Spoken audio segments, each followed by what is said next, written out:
Ladies and gentlemen, listen, if your discipline keeps dying the moment your mood drops, you're not lazy. You've been letting emotion drive while your destiny sits in the back seat. Your feelings are weather, not orders. Every time you cancel a promise because the day got heavy, you teach your brain one brutal lesson. My word is optional. You want progress, but you keep installing comfort as your default setting. You want freedom, but you keep leaving escape routes everywhere. Then you wonder why quitting feels normal. Tonight, I'm not giving you hype. I'm giving you a mirror. If you want a different life, you need a different rule standards that don't ask permission. 10 minutes, one action, no debate. And while you do it, you say, that's proof. Stay with me because this is the minute you stop trying and start deciding. Right here now, today, no excuses. Listen to me closely because this is going to hit a nerve. If you're honest with yourself, you don't lose discipline because you're lazy, and you don't fall off because you don't care enough. You lose discipline because you let your emotional state make decisions it was never meant to make.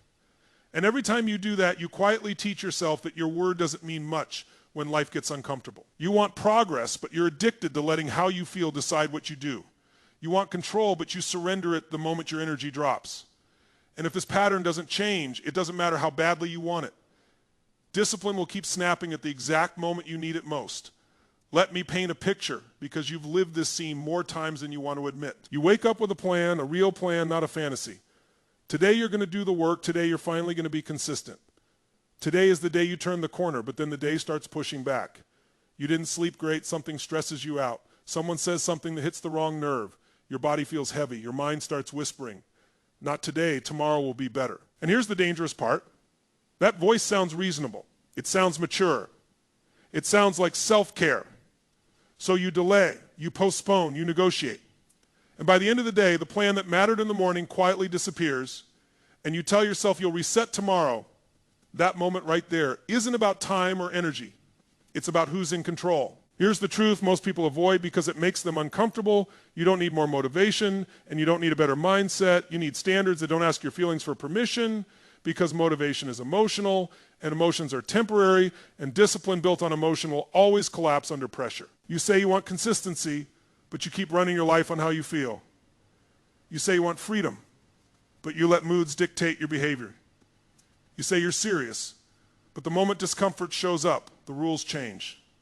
And every time the rules change, you reinforce a dangerous identity, the identity of someone who is negotiable. This is where psychology matters. Because once you understand what's actually happening in your brain, you stop shaming yourself and you start taking control. Your nervous system is wired for survival, not success. Its job is to seek comfort, reduce pain, and conserve energy. So when stress rises or emotions dip, your brain doesn't ask, what will build my future? It asks, what will bring relief right now? And if you haven't trained yourself otherwise, relief wins. Not because you're weak, but because you've never installed a higher rule than your emotional state. If you don't consciously control your state will control your fate. Every time, no exceptions. And here's the part that should make you uncomfortable in the best possible way. Every time you let a bad mood cancel a commitment, you are training your brain to distrust you. You're teaching yourself, my word only matters when I feel good. You want confidence, but confidence comes from self-trust. You want momentum, but momentum comes from follow-through. You want discipline, but discipline is built when action happens despite emotion. Not because of it, you don't rise to the level of your goals, you fall to the level of your standards. So let me give you something simple, something real, something you can use today. Not a theory, not a speech, but a tool. I call it the 10-minute standard, one action. One behavior that moves your life forward. 10 minutes minimum, no matter how you feel. No debate, no evaluation, no let me see how I feel in an hour. You're allowed to hate it. You're allowed to be tired. You're allowed to do it imperfectly. What you are not allowed to do is skip it. 10 minutes is the rule because 10 minutes shuts down negotiation. 10 minutes removes drama. 10 minutes teaches your nervous system that standards outrank moods. Now let me show you how this plays out in real life because this is where identity starts changing. Imagine it's the end of the day and everything in you wants to shut down. Your brain says, today was rough, you deserve a break. Old you would listen, justify, and delay. But now there's a standard. So instead of asking, do I feel like it? You say, what's my 10 minutes? You set the timer, you move your body, you write the page, You open the laptop, you take the action, not because you're inspired, but because this is who you are now. And something powerful happens. Once the timer starts, resistance weakens. Momentum sneaks in. And even if it doesn't, even if the 10 minutes feels heavy, you finish it. And when you do, your identity shifts just a little. You don't feel proud because it was perfect. You feel powerful because you didn't negotiate. This is where the real transformation begins. Because discipline isn't about forcing yourself. It's about becoming someone who doesn't argue with their own standards. You stop saying, I'm trying to be disciplined. And you start proving quietly, daily, that you are disciplined. You stop needing motivation because your behavior no longer depends on emotion. You stop fearing bad days because bad days no longer cancel your identity. You become the kind of person who moves forward even when it's uncomfortable, even when it's inconvenient, even when no one is watching. So here's my challenge to you. And I want you to feel the urgency of this, because your future is built in moments exactly like this one. Pick your 10-minute action today, not tomorrow, not next week, today. Decide it, write it down, set the standard. And when the moment comes and your emotions try to take over, don't fight them. Don't argue with them, simply act anyway. Because every time you do, you are no longer at the mercy of how you feel. You are in control. And once you control your state, discipline stops breaking. It starts becoming who you are. Listen to me carefully, because this truth doesn't just challenge your habits. It threatens the comfort you've been protecting for years. If your environment stays the same, your discipline will always relapse. No matter how motivated you feel in the moment, you want change, but you keep living inside the same setup that created the problem. You want a new future, but you keep voting for the old one every single day through what you allow around you. And until this clicks emotionally, not intellectually, discipline will feel like a fight you keep losing. Picture this moment, because it's painfully familiar. You finally decide, that's it. How am I done wasting time? You sit down to work, to train, to focus, to do the thing you said matters, and before you even begin, your phone is within reach, notifications are lighting up, the couch is right there, the snack is easy, the escape is effortless. You haven't failed yet, but the environment has already started whispering, you can stop any time. And what's dangerous is not that you give in once. It's that your surroundings are constantly reminding you that quitting is easy, comfortable, and consequence. Free, you don't feel weak in that moment. You feel normal. And that's the trap. Here's the real problem. And I say this with respect and absolute honesty. You keep blaming your lack of discipline on willpower, when the real issue is that you've built a life that makes quitting frictionless. You want focus, but you surround yourself with distraction. You want growth, but you design comfort. You want to become stronger, but you keep emergency exits everywhere, and then you beat yourself up for not being consistent. When the truth is, consistency was never designed into your environment. You want progress, but you're addicted to convenience. You want freedom, but you protect access to escape. And as long as escape is easy, discipline will always feel optional. This isn't about character flaws. This is about conditioning. Your brain is a pattern recognition machine. It scans your environment and asks one question: what usually happens here? And whatever usually happens becomes the default. Same chair, same phone, same time of day, same triggers. Your nervous system doesn't prepare for growth. It prepares for repetition. That's why you can feel deeply committed in the morning and completely disengaged by evening. Not because you lied to yourself, but because your environment never changed to support the new decision. The brain doesn't rise to intentions. It responds to cues. And right now, your cues are training you to stay the same. Here's the part most people don't want to hear, because it removes excuses. Your environment is a silent vote for who you become. Every object, every app, every habit loop around you is either reinforcing your future self or financing your past. And when you keep distractions closed, when you keep comfort within arm's reach, you're not being realistic. You're paying rent to your old identity. That rent compounds daily. Time, energy, confidence, self-respect. You don't notice it at first, but 1 year later, you wonder where the momentum went. It didn't disappear. You leaked it through an environment that never demanded more from you. So let's take this out of theory and put it into action, because transformation only happens when something changes today. I want you to use a tool that rewires behavior fast, because it works with the brain instead of against it. It's called friction and fuel pairing. One removal, one replacement, that's it. You remove one frictionless escape, the thing that makes quitting easy, and you add one fuel cue that makes action obvious. Not someday, not perfectly today. The rule is simple. Make quitting harder than continuing when the environment changes. Behavior follows automatically. Let me show you how this looks in real life, because this is where people finally feel the shift. Imagine you want to focus for 1 hour old setup. Phone on the desk, tabs open, notifications buzzing, snacks nearby, comfort everywhere, new setup, phone in another room, notebook open, pen placed on top, timer already set. Nothing dramatic, nothing heroic. But now your environment sends a different message. This is a work zone. When resistance shows up, and it will, you don't need motivation, because the path of least resistance now leads toward action, not away from it. You didn't become stronger in that moment, you became smarter. And here's what changes internally when you start living this way. You stop relying on force, you stop fighting yourself, you stop negotiating every single task. Instead, you start trusting your systems. You start feeling calmer, clearer, more grounded, because your environment is no longer pulling you in 10 directions at once. You realize something powerful. Discipline isn't about saying no 1,000 times. It's about designing a life where you don't have to. You want control, but control doesn't come from effort alone. It comes from structure. This is where identity starts to shift, and this is the part people underestimate. When your environment supports discipline, you stop feeling like you're pretending to be someone you're not. Action becomes natural. Follow-through becomes normal. You no longer say, I'm trying to focus, because your surroundings already expect it from you. You stop seeing discipline as a personality trait and start seeing it as a design choice. And once that clicks, self-respect begins to rise quietly but steadily, not from hype, from evidence. Let me be very clear, because this is a moment of decision. If you keep your environment sloppy, your future will stay expensive, you'll keep paying in lost time, lost confidence, lost momentum. But if you change just one thing today, one app removed, one trigger relocated, one cue installed, you send a message to your nervous system that this time is different. Not because you're more motivated, but because you're no longer sabotaging yourself. You stop hoping discipline will show up and you start engineering it. So here's your challenge. And I want you to feel the urgency of this, because delay is the enemy of change. Identify one frictionless escape in your daily routine and remove it today. Not tomorrow. Today. Then add one clear fuel cue that points you toward the behavior you want to become known for. Do it immediately after this ends, because when your environment shifts, your behavior follows. And when your behavior follows, your identity catches up. You stop being someone who tries.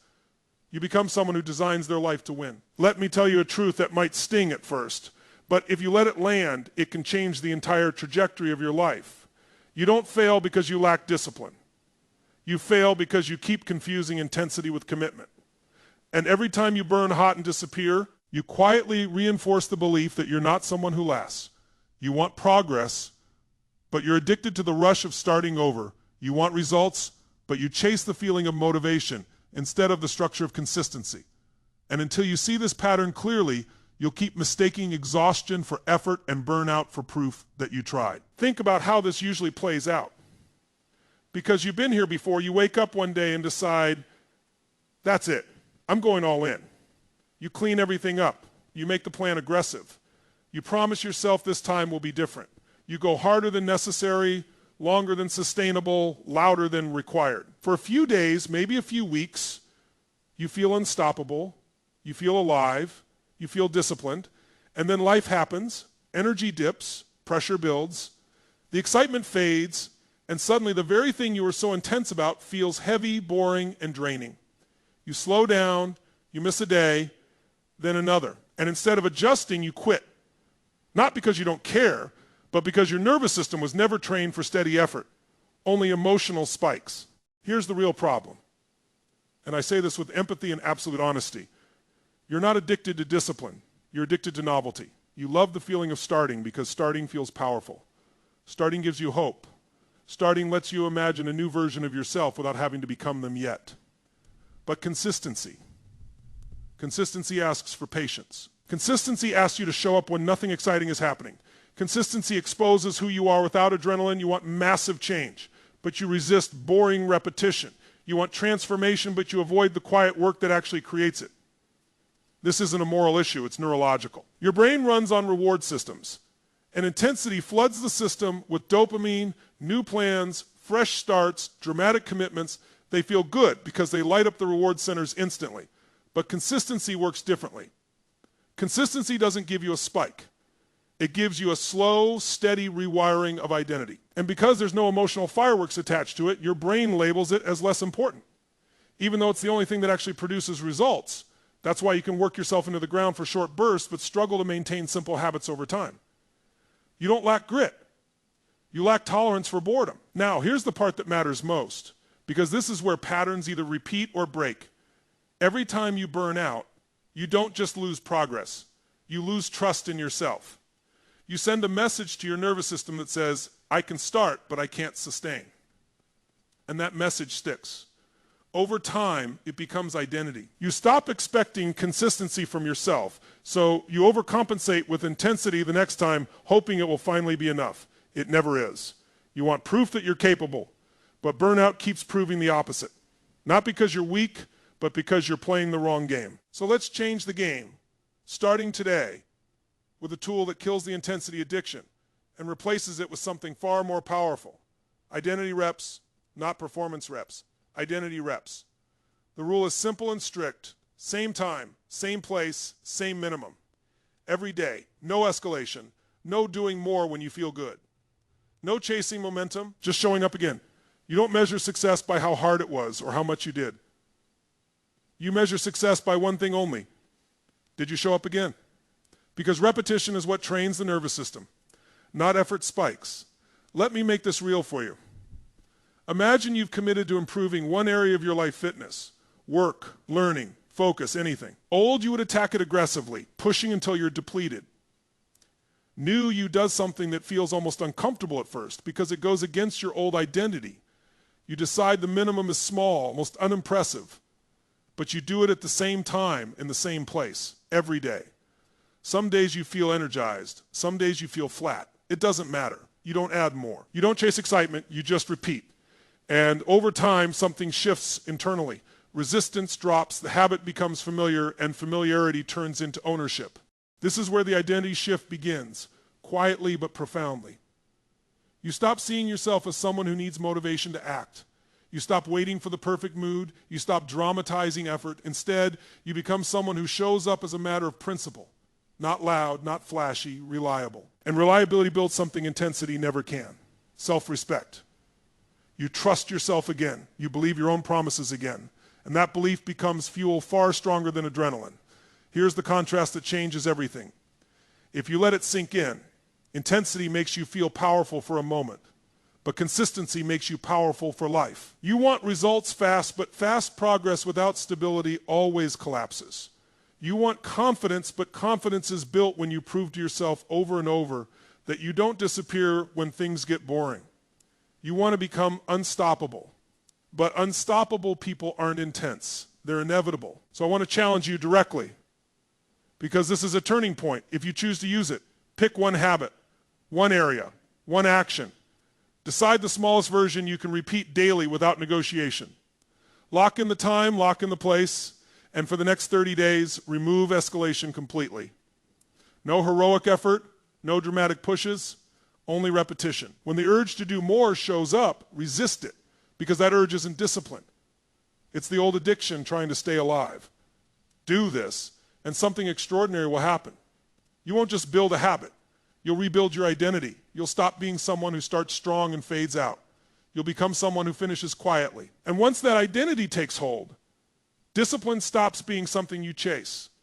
It becomes who you are. Listen to me now, because this is the moment where everything either finally clicks or keeps repeating for the next 5 years of your life. You don't break discipline because you lack tools, and you don't fall off because you don't know what to do.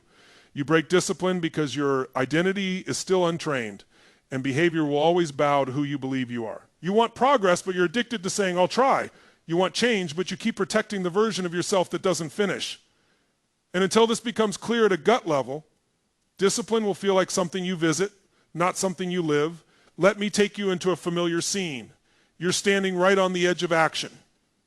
You know what needs to be done. You've thought about it, planned it, maybe even talked about it. And in that split second before you move, something subtle happens inside you, a hesitation, a pause, a voice that says, I'll start in a minute, or let me get ready, or I'll do it properly later. And it feels harmless, responsible, rational. But that moment isn't about time. It's about identity. Because deep down, you don't yet see yourself as the kind of person who acts immediately. You see yourself as someone who prepares, considers, waits, and waiting feels safe. Here's the real problem, and I'm going to say it with respect and absolute honesty. You keep trying to change behavior without changing self-image. You say you want discipline, but your language gives you away. I should. I'm working on it. I'm trying. Those words sound harmless, but they are identity statements. They are permission slips to delay. You want transformation, but you protect hesitation. You want certainty, but you live in indecision. You want to become powerful, but you keep rehearsing the identity of someone who needs more time. And every time you hesitate, that identity gets stronger. This is where psychology matters, because the brain doesn't follow goals. It defends identity. Your nervous system is designed to keep you consistent with who you believe you are, even if that identity is limiting. That's why change feels uncomfortable. Not because the action is hard, but because it threatens the self-image you've been carrying for years. If you see yourself as someone who struggles, your brain will resist behaviors that contradict that story. If you see yourself as someone who tries, your brain will avoid decisive action. And the most dangerous part is this. Every time you delay, your brain says, see, this is who we are. Identity isn't built by what you say. It's built by what you do under pressure. Let this land, because it's a turning point. If you allow it, discipline is not an action. Discipline is a self-image with proof behind it. You don't become disciplined by thinking differently. You become disciplined by stacking evidence that forces your identity to update. And that means action has to come before confidence, before clarity, before comfort. You want to feel ready, but readiness comes after movement. You want certainty, but certainty is created through decision. You want to become someone new, but you keep asking permission from your old self. So here's the tool that changes everything, and it's deceptively simple because the brain hates how effective it is. I call it the 3-word identity lock. 3 words, no speeches, no motivation, no buildup. You say, I'm the type who underscore, underscore, underscore, and then you act within 5 seconds. No delay, no debate. The action doesn't have to be big, it just has to be immediate, because speed is what breaks identity resistance. The longer you wait, the louder the old identity gets. 5 seconds keeps it quiet. Now, let me show you what this looks like in real life, because this is where people finally feel the shift. Imagine it's time to do the thing you usually avoid. Old pattern. You sit there, scroll, think, plan, negotiate, new pattern, the thought appears, I should work out. And you immediately say, I'm the type who moves, and you stand up. That's it. No drama, or the thought is, I should start the work. And you say, I'm the type who starts, and you open the laptop. And after you act, and this part is critical, you say, that's proof. Because your brain needs evidence, not encouragement. Every piece of proof weakens the old identity and strengthens the new one. This is where the identity shift becomes real, not theoretical. You stop seeing discipline as something you chase on good days, and you start experiencing it as something you express automatically. You no longer ask, do I feel like it? Because that question doesn't belong to who you are now. You stop trying to convince yourself.